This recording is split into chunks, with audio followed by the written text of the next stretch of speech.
नमस्कार, जनशोध न्यूज़ में आपका स्वागत है। मैं प्रदीप तिवारी।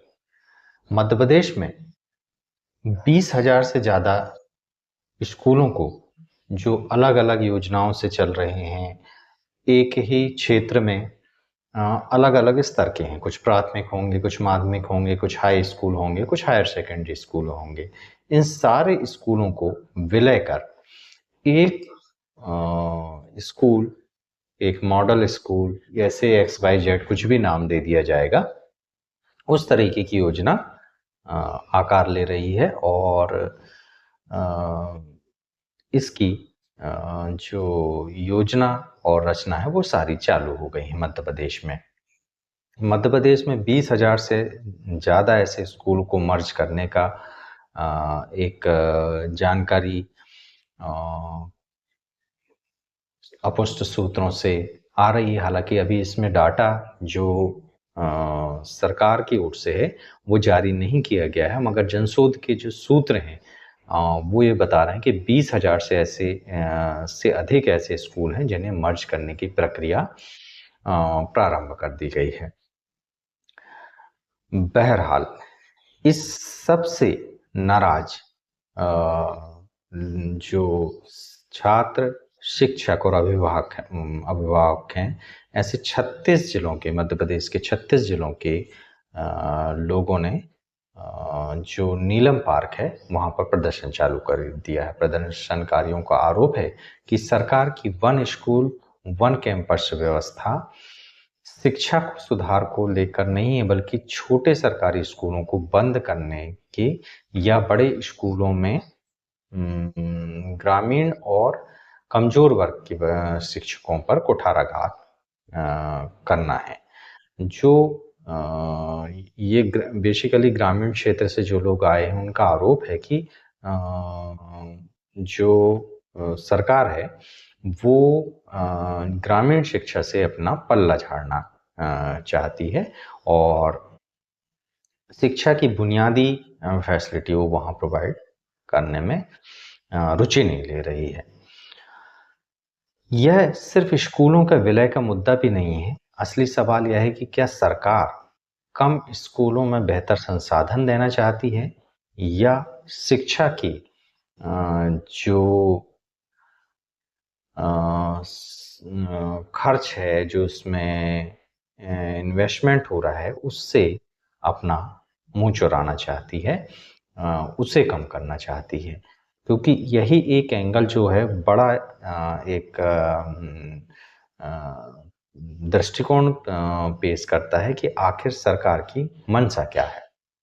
बहरहाल इसको समझने का प्रयास करते हैं कि आखिर वन स्कूल वन कैंपस है क्या, किस योजना पे मध्य प्रदेश सरकार काम कर रही है। और हम आपको ये पहले भी बताते चलें कि ये कोई योजना नई नहीं है, मोहन यादव की सरकार की चालू की गई योजना नहीं है। पहले भी इसको इम्प्लीमेंट छोटे छोटे मॉडल के रूप में मध्य प्रदेश में किया गया है। तो समझते हैं कि आखिर ये वन स्कूल वन कैंपस की आखिर योजना क्या है। तो अलग अलग स्तरों के छोटे छोटे स्कूल को एक बड़े स्कूल में एक कैंपस करके, मतलब एक स्कूल से बड़ा स्कूल कर दिया गया, वन कैंपस कर दिया गया। इससे होगा क्या? शिक्षकों और संसाधनों की जो कमी से जूझ रहा ग्रामीण क्षेत्र वो इसमें बेहतर हो जाएंगे, शिक्षक पर्याप्त रूप से मिल जाएंगे। खाली और कम नामांकन वाले स्कूल कम हो जाएंगे, जिससे सरकार पर जो एक बोझ कम होगा। बच्चों को एक ही परिसर में बेहतर शिक्षा मिलेगी, लेबोरेटरी अच्छी होंगी, खेल मैदान अच्छे होंगे, डिजिटल फैसिलिटी और डिजिटल लर्निंग बेहतर हो सकेगी, प्रशासनिक व्यवस्था भी शायद सरल हो सकेगी। तो ये सब मध्य प्रदेश का वन स्कूल वन कैंपस मांडा है, जिस पर सरकार आगे बढ़ना चाहती है, मगर इसका ही मुखर विरोध 36 जिलों से आए हुए छात्र, शिक्षक और अभिभावक कर रहे हैं। इस सब की सबसे बड़ी वजह क्या है जिस वजह से इस योजना का विरोध किया जा रहा है? क्योंकि योजना कोई बुरी नहीं लगती, एक ही कैंपस में अगर छात्रों को अच्छी फैसिलिटी मिलती है ग्रामीण क्षेत्र में, तो इससे किसी को क्या तकलीफ होनी चाहिए। वैसे भी अलग-अलग छोटे स्कूलों में बेहतर शिक्षा और बेहतर स्तरीय शिक्षा ग्रामीणों को मिल नहीं पा रही है, तो इसमें बुराई क्या है? तो इसका सबसे बड़ा जो एक कारण है, वह है दूरी। दिसंबर 2025 में विधानसभा में स्कूल शिक्षा मंत्री ने बताया था कि 10 से कम विद्यार्थियों वाले सरकारी स्कूलों को नजदीकी बड़े स्कूलों में मिलाने का प्रावधान किया जाएगा और इसमें जो दूरी है उसको 1 किलोमीटर के दायरे में रखा जाएगा, यानी केवल 1 किलोमीटर के दूरी वाले स्कूल को ही विलय की श्रेणी में रखा जाएगा। अब क्या अंतर आ गया? लेकिन दूसरी तरफ अप्रैल 2026 की एक रिपोर्ट में ग्वालियर क्षेत्र के 140 से ज्यादा सरकारी स्कूलों के कम नामांकन के वजह से विलय की आशंका जताई जा रही है, जिसमें दूरी 1 किलोमीटर से ज्यादा भी है कई जगहों में। तो सवाल फिर वही खड़ा होता है कि आखिर स्कूल कितनी दूर थे और उन्हें मर्ज करने में क्या वहाँ के जो विद्यार्थी हैं वो स्कूल तक पहुँच पाएंगे। बरसात, जंगल, नदी, खराब सड़कें और सार्वजनिक परिवहन व्यवस्था ना होने की वजह से कहीं उनकी शिक्षा में बाधा तो नहीं आएगी। तो यक्ष प्रश्न यही है। सरकार का पक्ष वही है कि वह इसके माध्यम से इंफ्रास्ट्रक्चर बेहतर करना चाहती है। एक ही स्कूलों में उन्हें अच्छी लेबोरेटरी, अच्छे डिजिटल लर्निंग और अच्छे टीचरों से और सभी सब्जेक्ट के सब्जेक्ट स्पेशलिस्ट मिल जाएंगे, जिससे शिक्षा का स्तर बेहतर होगा। इसमें कोई बुराई भी नहीं है। सरकार ने बाकायदा इसके लिए 16 पॉइंट एक्शन प्लान भी बनाया है। मगर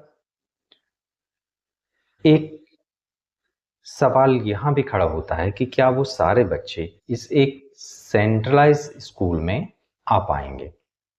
क्या वहाँ पर सभी आदिवासी क्षेत्र के बच्चे, जंगल से लगे गांव के बच्चे, नदी नाले को क्रॉस करके आने वाले बच्चे, पहाड़ी क्षेत्र वाले बच्चे, खराब सड़क वाले बच्चे और बरसात में ऐसे कट जाने वाले स्कूल के बच्चे भी आ पाएंगे और उनकी दूरी क्या होगी? दूसरा, एक लड़कियों के हिसाब से भी इस पर एक एंगल से रिसर्च कर लेनी चाहिए। सरकार को एक सर्वे करा लेने चाहिए कि क्या वहाँ से महिलाओं का लड़कियों का उतनी दूर आ पाना संभव हो पाएगा? क्या उनके लिए सुरक्षित रह पाएगा? क्योंकि वैसे ही मध्य प्रदेश में कानून व्यवस्था की स्थिति बहुत बेहतर नहीं है। बच्चे अकेले कैसे जाएंगी? रास्ता सुरक्षित है या नहीं? स्कूल तक पहुंचने के लिए क्या परिवहन व्यवस्था है? बारिश में क्या होगा? और परिवार के पास रोज आने जाने या बच्चियों को भेजने के लिए पैसा है भी या नहीं?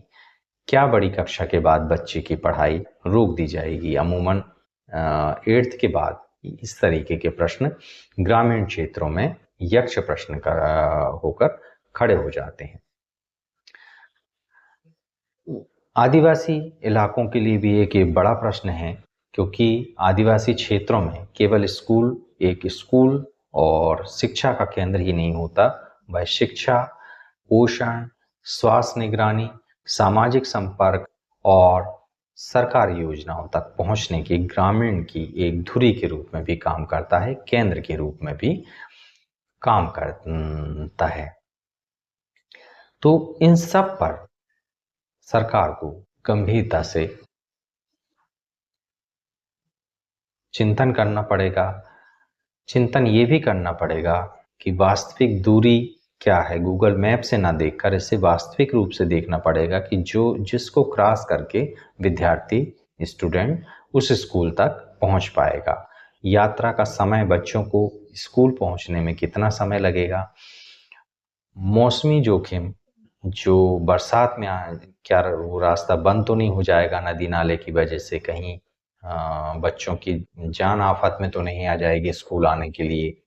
सुरक्षा, विशेषकर लड़कियों के लिए, क्या वह सुरक्षित रूप से स्कूल पहुंच पाएंगी, और परिवहन क्या वहां पर सरकारी या प्राइवेट जो आवागमन के साधन हैं वो पर्याप्त मात्रा में उपलब्ध हैं। दूसरा, मर्ज करने से पहले ये भी देखना पड़ेगा कि आखिर वो स्कूल में जो एनरोलमेंट था, यानी जो नामांकन थे, वो कम क्यों थे? क्या शिक्षक नहीं थे? क्या वहाँ ये समझ, या फिर स्कूल भवन खराब था, अंग्रेजी गुणवत्ता की कमी थी, यानी इंग्लिश लर्निंग वहाँ बेहतर नहीं थी, अभिभावक प्राइवेट स्कूल में पढ़ा रहे थे, माइग्रेशन का एक बड़ा प्रॉब्लम था, गांव की आबादी कम हो चली थी, या स्कूल में माध्यमिक स्तर तक ही शिक्षा व्यवस्था उपलब्ध थी। ऐसे क्या कारण थे जिसकी वजह से उस पर्टिकुलर स्कूल में नामांकन कम हो रहे थे? इसको भी सरकार को देखना पड़ेगा, और देखना इस पर भी पड़ेगा जो कि एक बड़ा मुद्दा उभर रहा है, और विरोध करने वालों का जो 36 जिलों से जो विरोध करने वाले लोग आए हैं, उनका भी मानना है कि डिस्टेंस, ड्रॉप आउट और डिसएडवांटेज सब पर सरकार को पहले एक व्यापक सर्वे कंडक्ट करना चाहिए, फिर इस पर डिसीजन लेना चाहिए कि आखिर इस मर्ज से या एक स्कूल बनाने से, वन स्कूल वन कैंपस बनाने से फ़ायदा है या नुकसान है।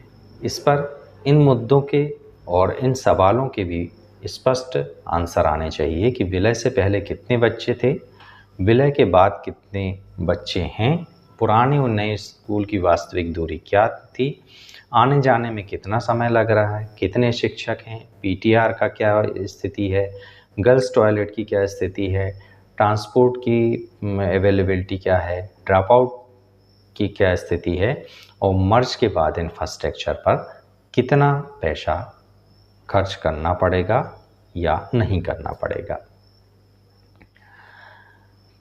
तो कुल मिला के जो बात निकल के आती है कि मध्य प्रदेश में जो सरकार ने वन स्कूल वन कैंपस जो मॉडल अपनाने का प्रयास किया है मोहन यादव सरकार ने, इसे उसे व्यापक सर्वे के आधार पर इस एंगल से कि क्या हर बच्चे को उसके घर से सुरक्षित, सुलभ और गुणवत्तापूर्ण शिक्षा मिल पा रही है, उन परीक्षा केंद्रों पर, उन स्कूल केंद्रों पर जहाँ की सरकार वन स्कूल वन कैंपस खड़ा कर रही है। इस पर केवल गूगल मैप और केवल डिस्टेंस को नहीं देखना चाहिए, क्योंकि ग्रामीण क्षेत्र में और शहरी क्षेत्र में बड़ा अंतर है। शहरी क्षेत्र में 2-5 किलोमीटर जाना बड़ा आसान है, सपाट सड़कें हैं, ट्रांसपोर्ट है, मगर ग्रामीण क्षेत्रों में 2 किलोमीटर के बीच में कोई बड़ी नदी आ सकती है, कोई बड़ा नाला आ सकता है, पहाड़ हो सकता है, जिसकी वजह से हमें वहाँ तक जाने आने में बड़ी कठिनाइयाँ बच्चों को हो सकती हैं। इन सब मुद्दों पर सरकार को गंभीरता से सोचना चाहिए और मर्ज की रणनीति इस तरीके से अपनानी चाहिए कि जो शिक्षा को टारगेट करके हो, बेटर एजुकेशन को टारगेट हो, ना कि फाइनेंशियल जो एंगल है उससे हो, क्योंकि आर्थिक के पैमाने सरकार के अलग हो सकते हैं, मगर शिक्षा से कंप्रोमाइज़ नहीं किया जा सकता। आप इन सब मुद्दों पर क्या सोचते हैं? अगर आप हमसे बात शेयर करेंगे तो हमें अच्छा लगेगा। अगर आप किसी विशेष विषय पर कोई विशेष खबर चाहते हैं तो आप हमें कमेंट में लिख सकते हैं, हम उस पर भी रिसर्च करके एपिसोड बनाने का प्रयास करेंगे। बेखौफ पत्रकारिता और बुलंद आवाज़ को चुनना चाहते हैं तो लाइक और सब्सक्राइब करना ना भूलिएगा। देखते रहिए जनशोध।